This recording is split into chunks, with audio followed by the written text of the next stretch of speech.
If you happened to watch my current AM/PM skincare routine video, then you will know that part of that little collaboration that I did with Nuciya included having them send me some products to try out. And I mentioned them in that video. It was a handful of Laurel whole plant organics products. And in that video, I had said that down the line I would do a flash review of those products, not really of the line, just because these are really the only things from Laurel that I've tried, but I do feel like I've been using these things long enough now, and so the day has come for me to do what I like to call a flash review. So I hope you'll find this useful. I know that quite a few people are interested in Laurel. I remember when Laurel used to be Sequoia Beauty, probably 3 or 4 years ago. I had never tried anything, but they were kind of on the very front wave of kind of the indie eco beauty world that started on Etsy and now has sort of become mainstream. And they did their rebrand, you know, several years ago or whatever, and they're based out of, I believe, Sausalito, California. And I think that they now have a brick and mortar store in Sausalito. So the 4 products that I was sent by Nuciya included the facial elixir for normal to mature skin, which is a toner, a sample of the eye serum, the honey enzyme mask, and their healing balm. So I'll talk about each of these individually and just kind of briefly review them and tell you my experience, and then give you my impressions of Laurel as a brand. Maybe at the end note some of the other things from the line that I would like to try. So let's start with the toner. This is the facial elixir for normal to mature skin. They do also have one formulated for oily to combination skin.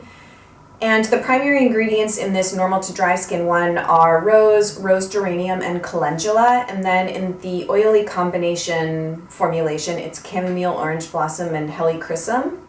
This is one of my favorite things that I've tried. It reminds me a lot of the Kahina toner, and I think it's because that's also a primarily rose-based toner targeted at dry, dehydrated, mature skin. So I really enjoy this. The mist is quite fine and lovely.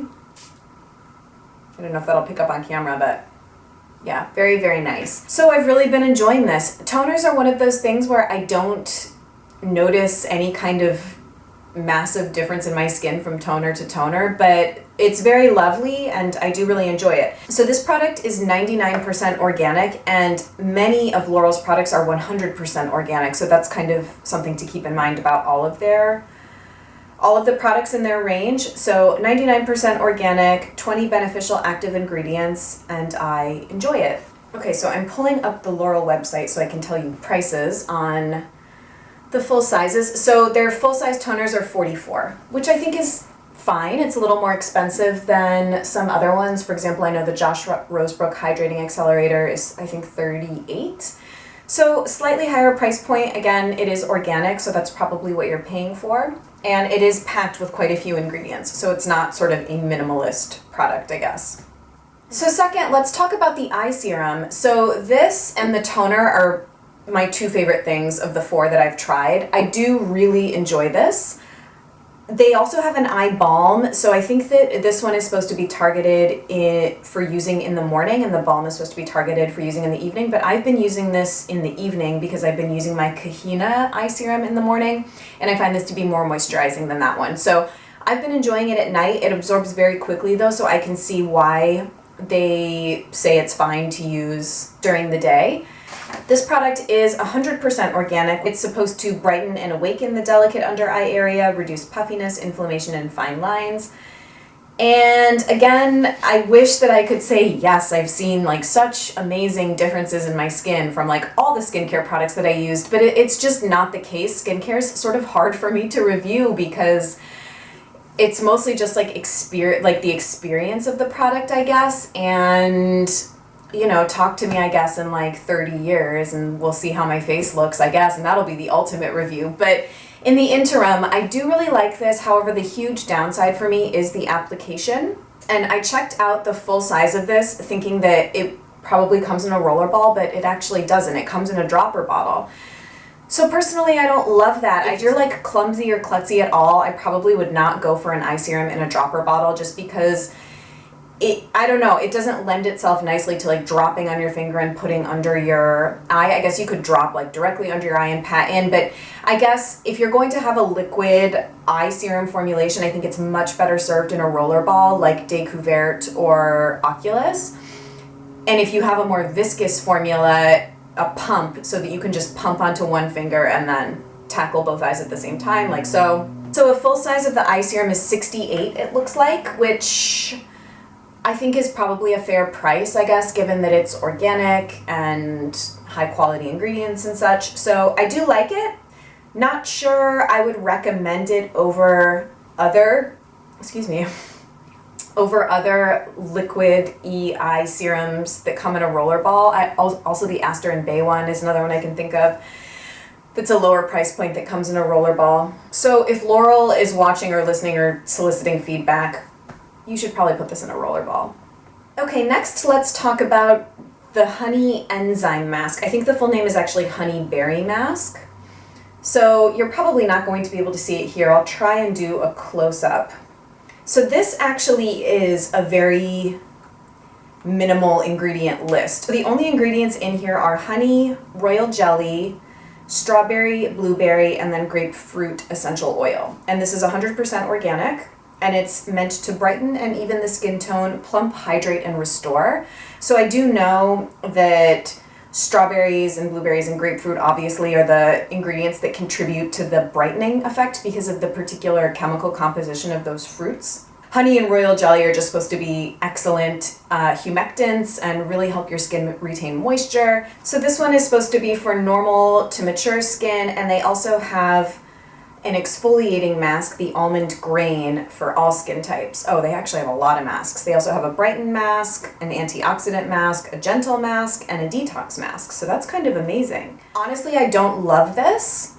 It's quite pleasant to have on. It really doesn't do very much for me. I've used it 3 times now, I think, and I actually used it last night with the express purpose of trying it again before I did this review.